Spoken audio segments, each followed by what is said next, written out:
Welcome in to House of Horns. My name is Victor Corona, aka Victor Producer, and joining me as always is Gilbert Manzano, who does it for Sports Illustrated MMQB.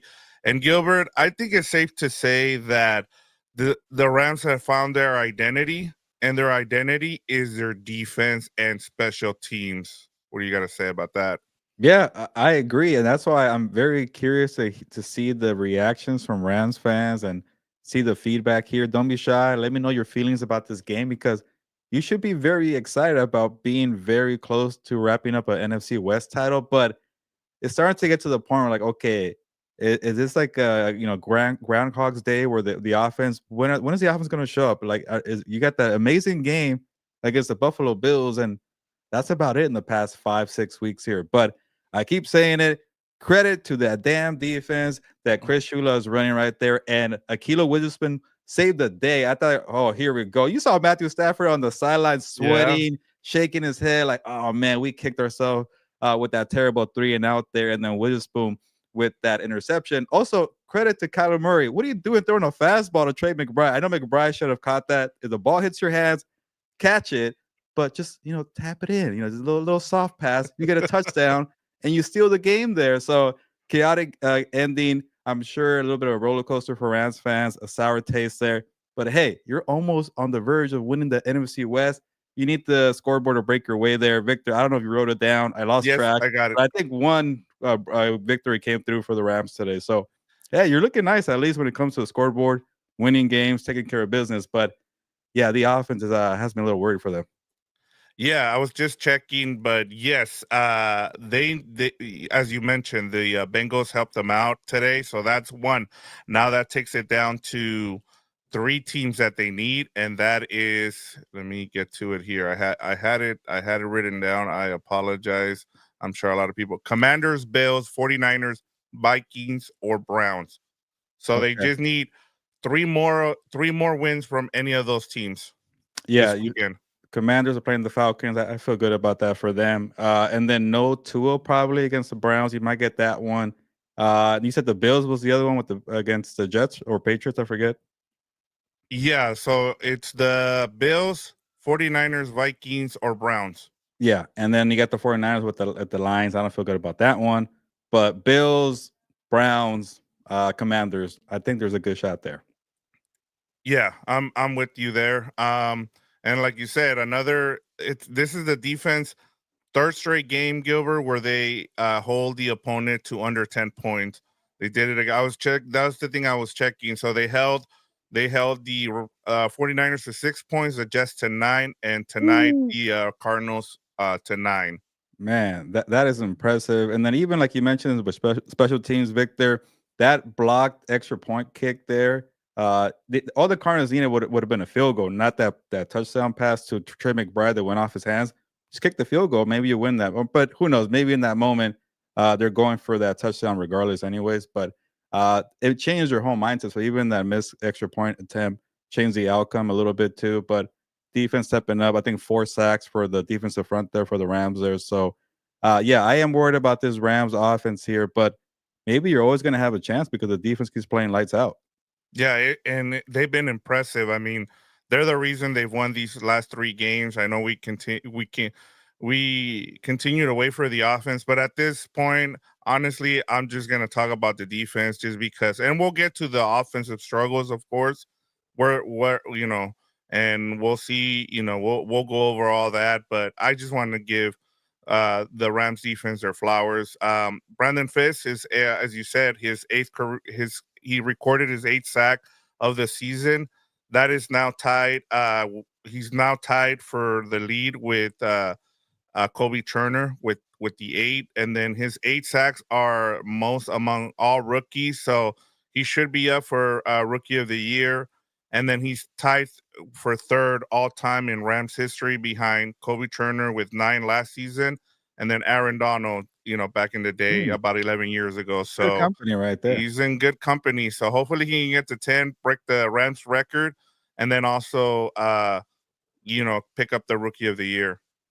Yeah, again, Chris Shula needs more attention, needs to get more credit there. And yeah, just the work he's done with that defensive front. even a linebacker like Omar Spades, who really needs to step up, undrafted rookie, just doesn't play like a rookie. He plays like a savvy veteran. And then, like, I don't know where I feel like somebody's always helping out in the secondary. The secondary is always, I shouldn't even say that. I feel like secondary has made improvements. They haven't really been up and down since that Bills game there. Even today's defensive performance, Victor, they were giving up yards. Kyler Murray got 300 yards passing. I'm pretty sure Trey McBride got over 100 yards receiving. Even Marvin Harrison Jr. got a good amount of yards, but that red zone defense was pretty lights out. Interception. I think maybe a fourth and goal that got stopped. Also, forcing them to take a field goal. So besides the McBride touchdown, he finally got a touchdown, by the way, McBride. Uh, Yeah. Other than that, they're playing pretty good red zone defense. A little bit bend don't break, but hey, 9 points is nothing to sneeze about. Yeah, and then I think, believe it or not, I mean, Michael Hoy with the block kick there, the extra point, that's now his third one of the season, Gilbert. That's the second most Three, by a wow. Ram player in a single season, trailing only Corey Littleton, who had four in a season. His three block kicks lead the NFL. So, and that, I mean, that was huge too, because if he doesn't do that, the Cardinals have a chance to tie this game twice here late in the game. So, and we could have seen what happened with Arizona, with the Bengals, and Broncos game where they went to overtime. So a lot of like I said, this team has finally found their identity, and it has to do with their defense and their special teams. Yeah, it was a rough day for the running game. Kyron Williams didn't get that many yards. Matthew Stafford really struggled too. Like it was just Puka Nacua, and Puka Nacua always stepping up, and he's like their one consistent playmaker all year. He missed those games early on in the season, but since he's came back, he hasn't been the problem. It's like how can you get the collective Yeah. effort there? How can you get the deep ball going? Is it the play calling? Is it Matthew Stafford? Is it also the banged up offensive line? No Rob Havenstein. That could be an issue for the running game and the passing game. So but even when they had the five that they usually like there with Dotson, Avila, Bo Limmer, and Alaric Jackson with Havenstein, they haven't really produced a lot of points. They're able to kill the clock and they're able to run the football at least when they have the starting five there. But even Hmm. with those five, they're not getting touchdowns. They're not throwing the ball down the field. So now, is it a Stafford thing or is it a McVay thing? And I'm starting to think it's maybe more of a Stafford thing right now. Maybe in this back end of the season, he's maybe struggling a little bit with the fatigue or who knows. I'm just guessing here, but there's something that, after like what, 5, 6 games, you start thinking there's something here that we're not talking about, or they're just really that inconsistent right now. Well, I'm going to give you two things here. I think it can be two things. It could be the fact that Rob Havenstein didn't play in this game, and then you have his replacement, Joe Noteboom, who had three holding calls filling in for him. So that's Yeah. not good. And then you also have the fact that this team is super reliant on Puka Nacua. Since returning from injury reserve in week 8, Puka has recorded 5 straight games with 100 plus receiving yards, which is, the most in the NFL over that span. Mm. And then you look at the receiving stats today. You have Puka Nacua with 129 yards. The rest of the receivers finished with 50 yards. So, I mean, they're just way too reliant on Puka Nacua, and that's not a way you're going to win in the playoffs. Yeah, I mean that could be a Sean McVay thing. How can you get the ball, or give? Obviously, Matthew Stafford is distributing the ball there, but how can you get more playmakers involved with the scheme and the play calls that's on McVay there? So, uh, yeah, we'll see how things shape up for the scoreboard and the strength of victory tiebreaker. Part of me feels like they should, always rest their players in week 18. I think Sean McVay would do that because that's what he usually does in those situations, but maybe like a drive or two to get those that gets that bad kind of mojo in there with the offense to get back in the groove, get it going. But it's not the preseason. You don't want to have like one Yeah. drive or two. So I will rest them. But I think these guys have been playing football together long enough to break out of a funk in 2 weeks, and maybe rest is what they need. The offensive line could get healthier. Matthew Stafford could use the rest, right? He's an older Hmm. quarterback, so yeah, part of me is kind of like, yeah, get on the field to break out of the funk there before the playoffs, but don't want to risk injury. You rather be rested before a home wild card playoff game. Again, I am, but say Victor, it doesn't break their way here. It's looking like it probably will, but if it doesn't, now you're in this primetime game with probably with the Seattle Seahawks, and yeah, you better break out of your funk. Yeah, I mean they need to get things rolling. Yeah, you can't continue to rely on the defense to bail you out. Not when you're facing, you know, it's probably most likely going to be an NFC North opponent unless you have something where the Packers lose two straight and then the Commanders jump up to the fifth seed. So or the sixth seed. We don't know.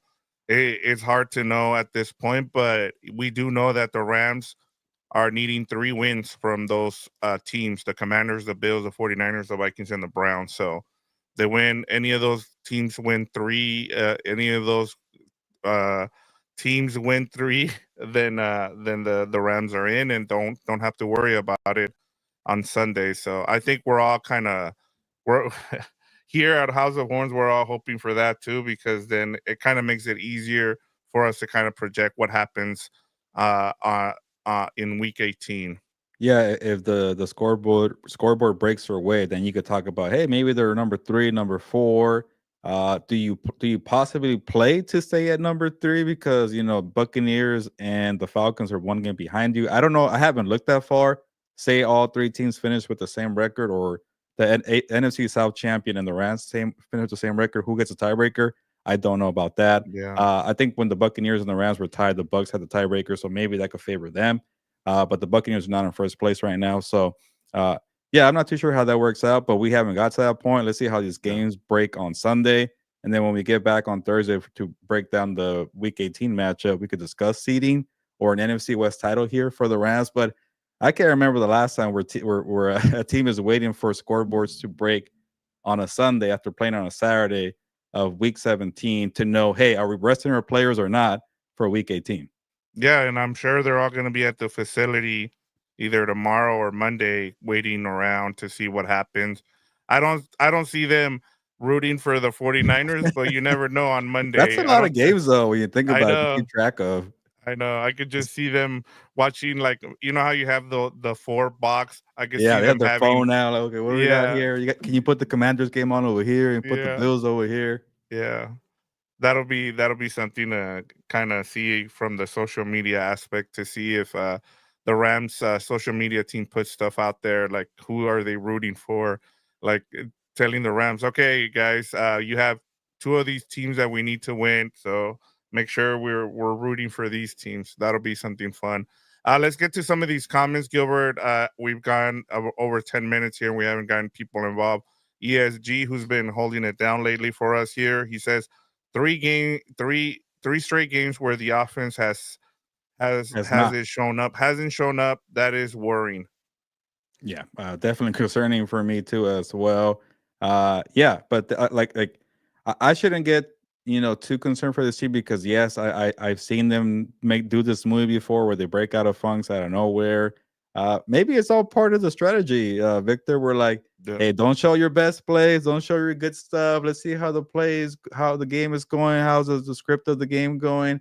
All right, it could be a defense day, and then we'll save it, but after 4 or 5 games, maybe it's not part of the strategy.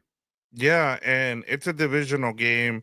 You knew this was going to come down to, it was going to come down to the final play, and it pretty much did. So you just you're just happy that you came out with a win here, because honestly, it just didn't look good there towards the end. It looked like the Cardinals were on their way to win this game, and it was going to set up a win or go home against the Seahawks. And now you're just waiting for other teams to see if they win, and you're in, and don't and you get to rest your players in Week 18. But we'll see. I mean, there's a lot to kind of play for too. Do you want to get that extra win just to have a better record than you did last season? Right now you're around if you lose against the Seahawks and you're into the playoffs, you win the division. Is that all you care about?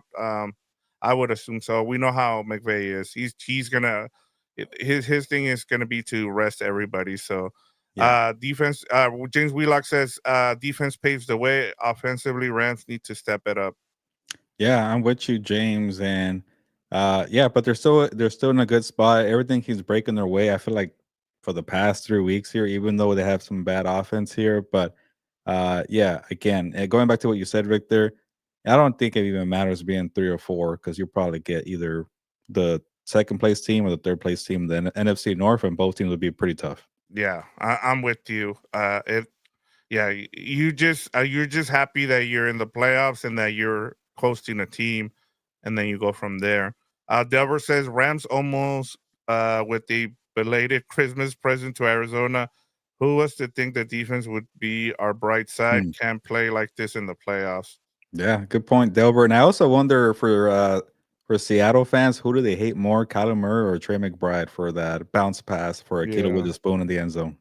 Yeah, he looked pretty torn up there. Like it looked like he put the blame on himself and the in McBride I'm talking about, Yeah. and it seemed like Murray didn't really care, Yeah. You which should kind of catch that ball, but your quarterback didn't do you a favor by throwing a fastball. What are you doing yeah, there? Like you don't need to put a bunch of zip on it. And I've been critical of Kyler Murray. It was not a good game. I know he got 300 yards passing, but the interception before that too, he got lucky. The Rams went 3-and-out because that was a brutal pick too. He can't throw deep. He can't really push the ball down the yeah. field. Trey McBride is saving him and making him look good. So maybe more blame on Kyler Murray. Yeah, and this is the second straight game where the opposing team, had better, offensive stats, but that didn't matter because at the end of the day, the Rams won both these games. So I know a lot of the Cardinals fans aren't happy with what happened today, and a lot of it has to do with Kyler Murray. We have G. Barisi who says Bills, Vikes, Commanders, Brown need 3 out of 4 from them. I'm not going. You pretty much saying I'm not going to cheer for the Niners. So G, if it comes down to it and you need one more win and it's the Niners game on Monday Night Football, I'm gonna see if you're that committed to that because yeah, that's I really know, gonna right? test you right there. Yeah, that's when you need. You know how? Remember, I think it was the Bengals quarterback who got them. I'm the Red Rifle when he got the Bills into the playoffs and they sent him a bunch of charity money. Oh That was yeah, yeah. I wonder yeah, if they would do that for Purdy. I doubt Rams fans would yeah. send No, something to Purdy's. I, Um, I wonder what Seattle fans are gonna send Kyler Murray and Trey McBride. Something It not was right good. there for them, man. Yeah. I'm sure I can only imagine for the Seahawks fan. Yeah, no handicap 420 says, let's go. Defense won this. Stafford was trash, and we didn't run the ball. No boom is trash. Yeah, Yeah, I mean, nobody's a fan of Boom right now. yeah, no. 3 holding penalties there. Yeah, not good. Willie Bones says, LA Rams need to focus on getting more touchdowns. Don't settle for field goals for the victory. Horns up. Yeah, at some point you gotta wake up, but hopefully for them, they don't have to play in Week 18. And I gotta say, it was good that they let Josh Carty kick some field goals in this game. He needed to get his confidence up, and he did really well today. So hopefully, you're gonna need him. Like I said, you can't give up on that kid. That's why you drafted him. You usually you shouldn't. What did I miss with the penalty on the punter from Delver Salgado?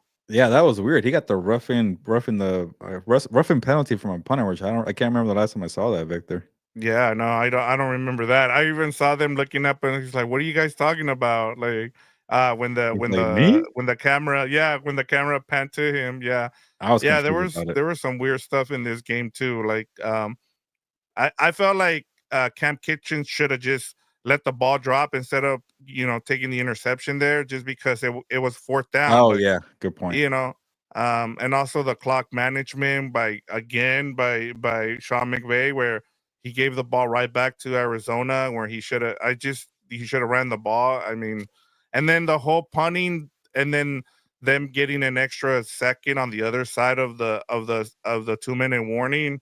Like I said, there's a lot of things that Sean McVay got bailed out on here with this win. Chris Shula, man, where you at? Thank you for Yeah, Chris the. Shula, That's honestly, what like, Sean McVay's probably saying. Thank you right now. yeah, and a lot of people, I remember that when they were 1-4, a lot of people weren't happy with Chris Shula, and now, honestly, the 9-4 stretch has a lot to do with Chris Shula. Outside of the Bills game, which that's been the only bright spot for the offense. It seems like it's pretty much been Chris Shula who's in his defense who's carried this team during this 9-2 stretch. Yeah, no, definitely. So we'll see how they go. G. Barisi says our secondary has matured. Spade is a godsend, and the front four is legit. Yeah, Omar Spades, man. I thought maybe he might have been one of those preseason darlings that does nothing, but yeah, I was totally wrong. This guy's saving their defense. Yeah, I'm with you there. I mean, if yeah, Spades like what was his name? The linebacker Troy Reader. Him getting hurt was what allowed. I mean, Yeah, honestly, yeah, it seemed like they just refused to play that's Omar true. Spades, I forgot. I shouldn't and give the and Rams too much credit. Even they're yeah, probably surprised too because they wouldn't play him early on. I yeah, remember that. Yeah, yeah. So yeah, if you want to thank anybody, thank Troy Reader getting hurt there. So yeah. It took a while for him to take off. You're yeah. right. Yeah, Willie Bowen says Witherspoon, Fist, Burst, Hoyt, the second coming of the force. I wouldn't go that far, but like I mean, this front Mm. four has been really good Yeah, for the Rams. they're fun to watch. No handicap 420 says if we can get a four receiver set with Puka Nakua, uh, Puka Nakua, Cooper Cup, Robinson, and Adwa, that would be dangerous.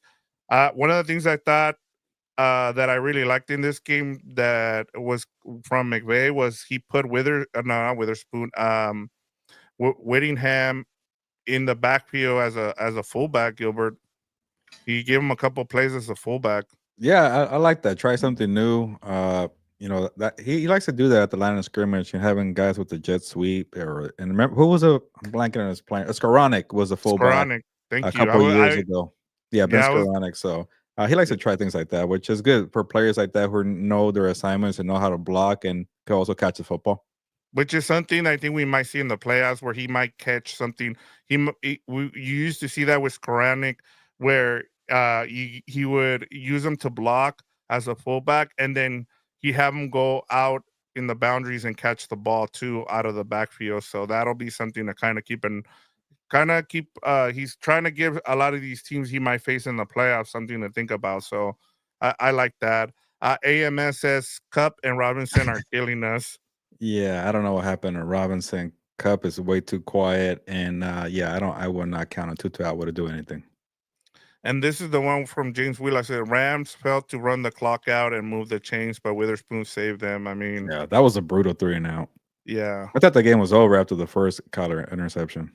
yeah. Both Cincinnati and the Rams, I think, had like terrible clock management late in games, and luckily both of them won because I mean they were in position and their defense. I guess you could say, yeah, you can say for both of them, their defense bailed them out because eventually with Cincinnati, it was Joe Burrow. But yeah.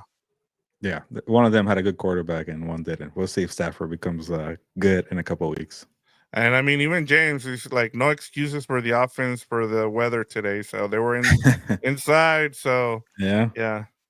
ESG says, I don't mind if the Rams end up as a 4 seed when they win the Super Bowl. They were the 4 seed. Hey, yeah, So good point. yeah. Yeah, I forgot about that.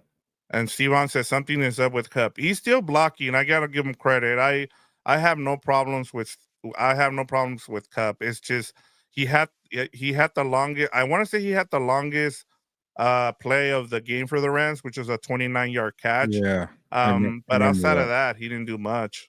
Yeah, that was pretty early on in the game, right, where he moved the chains there. But yeah, that's the last time I saw him. Brian Smith said I was trying to be booted off of a Seahawks channels tonight. They called me a troll. Why they were trolling the Rams game live tonight? Oh, they were. Oh man, that's tough. Yeah, Yeah, they must have been devastated seeing that yeah, interception in the end zone. I yeah. really thought I they were gonna mean, blow it. I'm like, it's gonna be a dark and gloomy post game show. Stafford does not look happy on the sideline, but yeah. they got bailed out, man. No, honestly, I was coming in. I was gonna talk about the defense no matter what. I mean, that defense has stepped up for them, and I was just gonna go in on the offense, but yeah, I wanted to make sure that we talked about the defense and gave them their flowers because they're the reason they've won these last 3 games in a row. Yeah, the two interceptions and the 4 sacks, and then minimizing the damage from Kyler Murray and Trey McBride. They do it on a weekly basis. They did it last week in New Jersey. They did it in Santa Clara. Even in New England, when the offense was kind of shaky and New Orleans was a little shaky, these guys are road warriors, and they're also good at home too. So what can't they do? Yeah, I mean they've been awesome the last 3 games, and like I said, they're the key to this 9-2 run. Jesse Bonilla says, in May Bay, I trust, run the ball, control the clock. That's how we win. And Notebook doesn't deserve to be an NFL player. Wow, people are Yeah, going in on Joe yeah, Notebook, yeah. man. I've Just been catching harsh on the strays. guy, so I'll let you guys take shots at him. Yeah, I mean, Ram fans, man, they know what they have in Joe Noteboom. So I mean, I gotta say, at least they're honest with their criticism. Brian Smith says Camp Kitchens learned something tonight. Hopefully, yeah. I get it. You want to go after the takeaways there, but you got to know the situation. It was Yeah. fourth down. Just bat the ball down instead of taking the interception there and pinning your offense down at close to the goal line.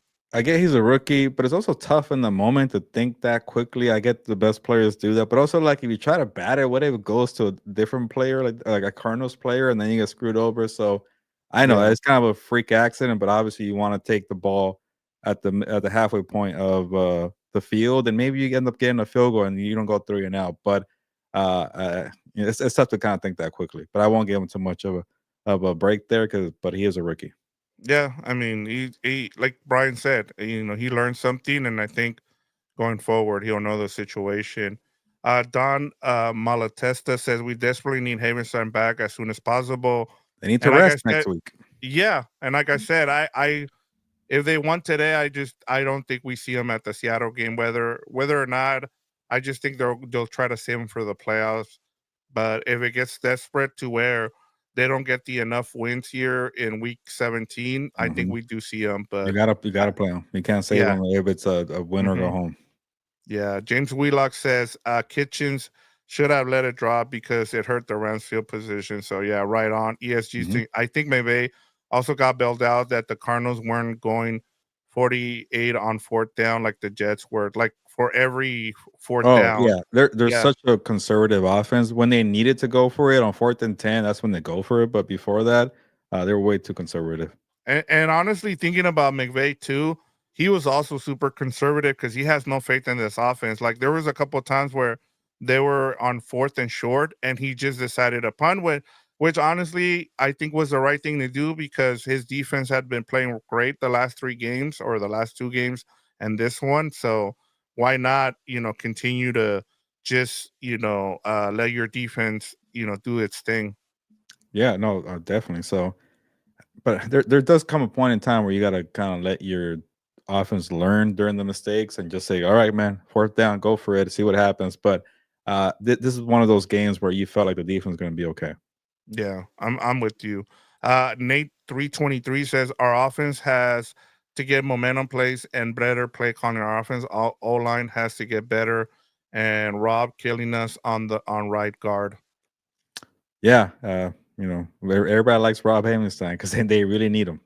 Yeah. Yeah, and he's the last remaining St. Louis Ram on this team, and so I think he's now missed 4 or 5 games this season, and if they had that offense has not looked good whenever he's not been in there. So it tells you he is it's needed on the right side of that left of the tackle position. All good things says no boom is worrisome. Will having some be ready come play out time. I think if like we just said, it all depends on what happens. If they're able to, clinch after this weekend, they clinch the NFC West, then I think you just save them for the playoffs. But if they don't, you're gonna have to play them no matter what. I think that's the reality of it. Yeah, this is for the future, but I think the Rams got to prioritize the tackle in the draft. hmm I know the draft is not very loaded for tackles this year, along with quarterbacks, but they got to maybe prioritize one on day 2 at least. Yeah. Yeah, and Willie Bones says LA Rams need 2 backs in the backfield. I mean, that's part of the problem with the 31 personnel. The 11 personnel is that you only have one running back in the backfield, and so that's why I kind of like what they did with Whittington in the that's what I liked about what they did playing him at fullback. Yeah, no, you got to try new things, but Sean McVay and the Rams, they never really go away from 11 personnel. And it wasn't, I guess it was a quiet day for Tyler Higbee. It was a quiet day for Cooper Cup. So when you have stuff like that, you definitely got to try new things and get more players involved. Yeah, and I called them Whittingham instead of Whittington, so good Oh. catch, Steve. That was on me. ESG says, I'm hoping that McVay has something on the offense that he is waiting to unleash in the playoffs. I would agree. So it's a different kind of thing. We'll see what happens in the playoffs. That's always the part that annoys me and annoyed me early on with the Rams that people just assume because Sean McVay is there, they're gonna have like a game out of nowhere that they do well. But when they've been showing you for a month, they're not doing well. But then that kind of came to fruition in that Bills game. I was like, oh, Yeah. I was that's so annoying about these 2024 Rams is like, they have the pieces, they have the coaches. They're not showing it for long stretches though, and then you count them out, and then they go and beat up on the Buffalo Bills. So I think for me, what ESG is saying, I think I could definitely see them turning on in the playoffs, but they like to play with fire though. Yeah, you just don't want to keep doing that. And they have the experience with McVay and Stafford, and you're just hoping that they can go on that run like they did when they won the Super Bowl. But especially with this young defense humming, you're just waiting for the offense now, and hopefully they can put it together when they get to the playoffs, if and when they get to the playoffs. So we'll see what happens with that. And then Delver says missing Tutu tonight, but great catch by Higby. And yeah, talking about Puros Cuernos, bring on Seattle. This was Higby's first start. He was officially the starter in this game, so his first start of the season. Yeah, it's gonna take him time to kind of get going. I know he got the touchdown last week, but you can't expect him to go 0 to 100 right away. Yeah, I got a couple more here and we'll finish off. ESG says Heaven starting is our Trent Williams. Um, yeah, he's been big for them. I can see that correlation. And Willie Bowen says Blake Corn should have played in this game a lot more. I would agree with You've been that. saying that all year, Willie. Yeah, I don't know what's going on there. I just think McVay just doesn't have any trust in him. I mean, even with all the that's one of the things that has been impressive about Kyron Williams is that he's cut down on his fumbles.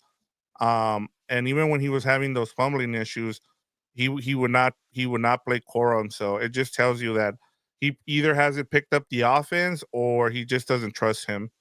Yeah, I definitely think it's a little bit of both. It just doesn't make sense not to play him. He was also kind of a top, not a total top draft pick, but he was a third round pick, right? Yeah, I mean he was a third round pick, and you would expect, especially someone like him who won a national title with Michigan, that he would have a little bit more involvement in this offense, and he just hasn't. And I did like what they did last week in terms of he just said, "Hey, it's a bad." Maybe just said it's a bad day here in terms of the rain. I'm just gonna rely on the run since we're running it well, and that's what he did. But in this game, it was everything was just off on offense.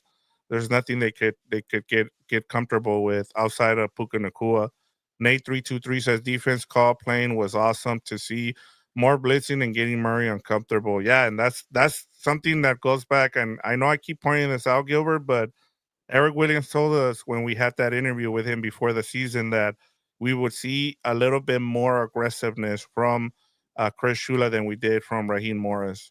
Yeah, why not? You have the front for it. The only thing is that in the early part of the season, you didn't have the back end for it to hold up in case you don't get there or you don't get home. And now that the secondary has been a little more reliable, you could do things like that. You could dial up the blitz plays a little more there. Again, they're not totally, they're not for sure a good coverage secondary, but they're getting better. They know where to go. They know their assignments, and they know most of all, they know how to be ball hawks. They know how to go for the ball there. So that's something you appreciate from this group. But maybe in the future they add a little more talent there. Now imagine all the blitzing they could do with that, and if they get more help in the secondary. But man, I gotta say, Vic, I did not see this turnaround for the secondary happening in November and December after how poorly they played in September and October for like about 10 weeks. It felt like. Yeah, and even the second interview we did a couple of weeks ago with Derry, he even mentioned like I after the first four games, I wasn't so confident in what I had said, but yeah, I mean eventually it just came, the defense finally just got their guys. And all good things. I wanted to talk about this, and thank you for bringing this up. Would like to see more Jordan Whittington. One of the things that I've noticed is I don't know if you heard, but Scott Frost, who was hired, the former Nebraska head coach and Yeah. UCF head coach, he took his job. He's going back. He went back, or he's gone back but they brought in another someone to help out with special teams. I think his last name is Ackerman. And Chase Blackburn, I gotta just say, I know we all killed him last. We all were all critical of him last because he was the Rams had one of the worst special teams, not just that season, but in league history. And the turnaround that this special teams has been, has been a great surprise to see. And then part of it too is just putting guys in position. And Jordan Whittington has been one of those dudes that has done really well. Whether he's been playing as a gunner, he was the one that recovered the fumble late in the game against the Jets last week, and then him returning kicks now too. So he's not only been a someone that people want to see on offense, but he's been a special teams guy, a key contributor.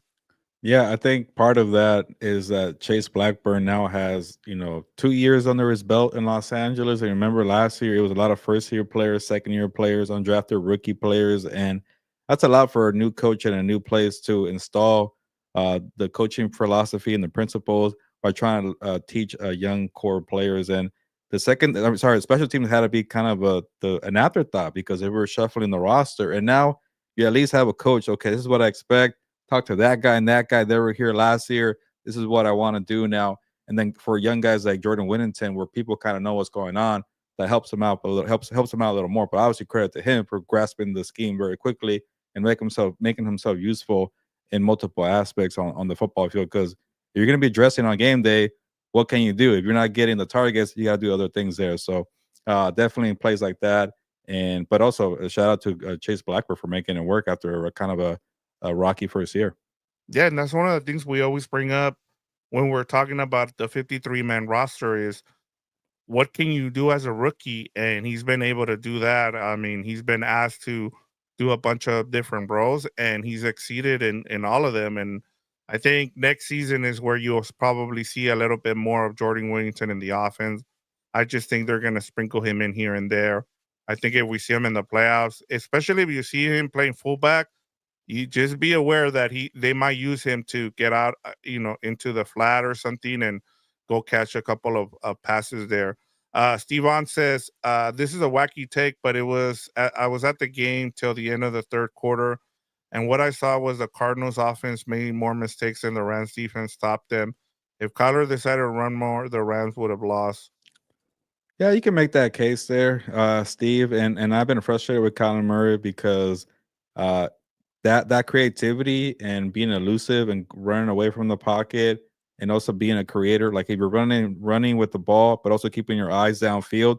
Kyler Murray has not done that at all this year. If you've been watching his games, like I've been watching, that aspect is gone. And even in this game, he didn't really seem eager to go run out and make some plays here. So I don't know if that's coaching. I don't know if that's him trying to be committed to the passing philosophy there, but that's really kind of giving him an identity crisis there. So yeah, you can maybe say the Rams got lucky, but it's been Kyler Murray all year. He's going through something there. Like he can't get on the same page with the coaching staff.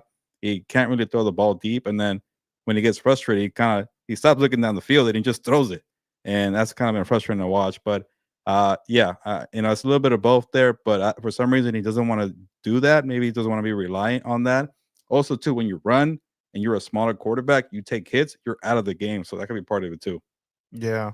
It's been a tough year for him in terms of just, trying to fit into this offense, it seems like. And I mean, this benefited the Rams here. But yeah, he's been frustrated, I know, for a lot of Cardinals fans. And a lot of them are asking what's next for him. But that's for, that's for something we'll talk about during the offseason in terms of what happens with Kyler Murray. But yeah, it seemed like if he had run the ball a little bit more, and then he took some weird sacks too, Gilbert. I just thought I was like, that's something that I don't remember seeing from him. Like he was usually able to elude a lot of those, sacks that we saw today. But Yeah, like I said, he's not very good in playing within the structure of the scheme, and then he's lost his touch as a creator. So those are two bad things for him.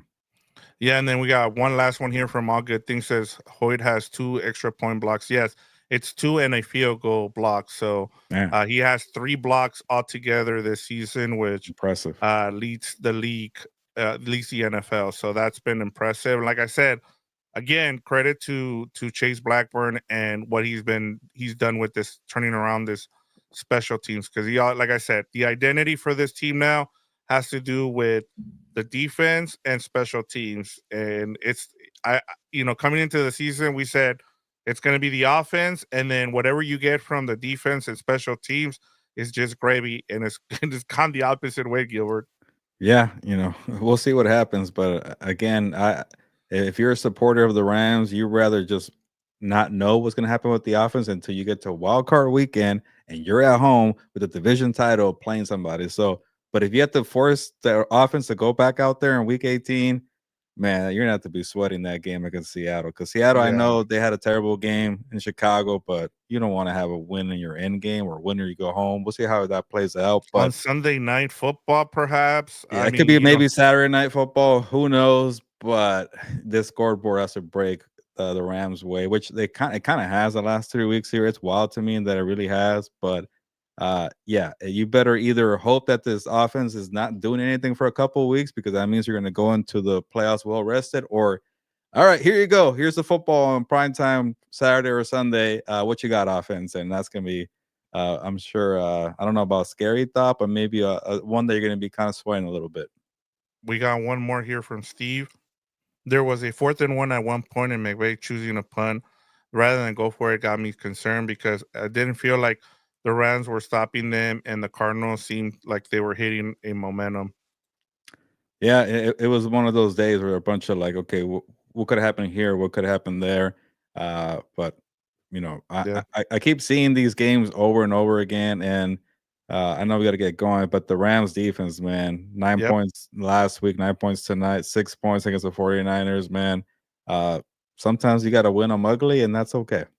Yeah. Just give me your final thoughts here in terms of, like you just said. I mean, it just seems like they keep winning these one possession games, and we've talked about giving McVay the credit in terms of him being more of a CEO this year, where not only is he playing, calling plays, but he's also been in meetings with the rest of the guys there with the defense, with the special teams. So he's learning to be more of a CEO now. But I mean, they keep winning these games, or like I said, they're now what 8-2 since 8-2. Does that sound right? No, yeah, 9-2. No, 9-2 since the 1-4 start. So Yeah. he's been able to rally this team after bye week. So he's got the right touch. Yeah, and I'm not sure what the numbers are, what the years is, but if the Rams make the playoffs, they might become either the first team in NFL history or the first team in a long time to make the playoffs back-to-back seasons after falling behind 3 games under Yes, 500. he would become the first coach. Yeah, that's insane to me. So he's able to kind of, push it to the limit and hit rock bottom occasionally, and then come back up from the ashes. And they usually do that after the bye week. So Right. this is what they're doing again this year. And I'll say this for the final thoughts. You know, I think the Rams are going to get what they want on the scoreboard, and it's going to be a golden opportunity to rest your players, get a wild card game at home against one of these very strong NFC North wild card teams. And I think because of the rest and being at home, I could totally see them winning that first game. But to me, because they've been this Jekyll and Hyde offense, I don't think they're going to go further than that. Like I know it's kind of a bad reality check right now to hear after a victory, but to me, it just feels like there's a ceiling here, and it feels like division around because the offense can't wake up. But maybe they show it on wild card weekend, and we're like, yeah, we're gonna give this team a chance because they're capable of doing that. But I could definitely see something where they're rested, perfect situation, perfect opportunity that win that game. But because I've seen this story way too often for an inconsistent offense, it worries me for their ceiling, but I think right now nobody will complain if this team makes his way to the divisional round, and let's see what happens after that. I think for me, it's the fact that you're going to win a division title. Like you said, I think everything's falling into place for you to win a division title. One that I don't think a lot of people expected, and that should be the thing you take away from this season is the fact, I know there's still another game to go, and they're gonna make the playoffs. I think, like we said, I think three of those teams are going to win, and then they're going to clinch the NFC West, and then they're going to be able to rest their starters. But I think for me, that's the biggest thing is the ability to win games has been really impressive, especially after that 1-4 start. And then the defense and the special teams. I mean, just seeing how good or how they've gone about winning these games, and it's just football is weird. Every season is different, and you just don't know what you're gonna get. And I think that's been the biggest thing for me, especially with this win. It just tells you when we think that finally the offense is going to show up, they don't, and it's been the defense and special teams. So I got to give a big shout out to Chris Shula and Chase Blackburn because they're the reason why this team is, on the verge of clinching a NFC West title. Yeah, I never would have saw that coming after 1-4 and a lot of sluggish days, and to be here on the verge of getting the NFC West title, that's something definitely good for this team. And if it wasn't for that, potential Week 18 rest day, I probably would have been like, I think I might favorite the wild card road team because it's just the Packers and the Vikings, the Lions are so good. But everything just shaping up perfectly for this team, which is a wild to think because it was just difficult, and you're in a giant hole after 1-4, injuries after injuries, and now you have this opportunity to be rested in Week 18. But again, let's see how the scoreboard shakes out. Yeah, I mean, there's a possibility they get a whole week off and they get a bye week in week 18 as they'll use that as their bye week going into the playoffs. So now we wait and see what happens with a lot of those results from all those. Once again, I'll reiterate the teams, they need 3 wins from one of these. What is it? From the Commanders, Bills, 49ers, Vikings, or Browns. So if you get a combination of 3 wins from any of those teams, the Rams are the NFC West title. They win the NFC West, and then they get to rest their players on Sunday in Week 18, or whenever it is, Saturday or Sunday. Yeah, we'll find out, I'm sure, Monday or Tuesday. But yeah, let's get out of here, Vic. Yes, And it's turned out to be a good day for the Rams, regardless of how sloppy the offense was there. But like you mentioned, those games there, I think is gonna break their way, and it's gonna be shaping up for a nice Week 18. But you never know. Maybe Seattle gets a new life there, and we'll break it all down on Thursday, for what New Year's, the day after New Year's Day. So everybody enjoy the another holiday coming up. Everybody enjoy New Year's Eve and New Year's Day, but also catch us on Monday for Four Compas. We're gonna break down week 17 and look ahead a little bit to the yeah, wild we'll talk card. about this game as well, and we'll know by then where the Rams are at, whether or not they're going to rest their guys. So make sure you check in on Monday as well. Yeah, but let's get going. Good show, lively crowd here, a lot of comments. We love that. We Hmm. appreciate it. If you haven't done so, subscribe. If you haven't, be a compa, tell a compa about compas on the beat. Thank you, Brian. And you've been busy today trolling Seattle Seahawks fans, so I'm Yes, sure that was we good for you appreciate there. that. But thank you, Brian, for jumping on here and commenting. But thank you for everybody. A lot of comments today. We love it, but it's time to get going. And nos vamos, pues, vámonos.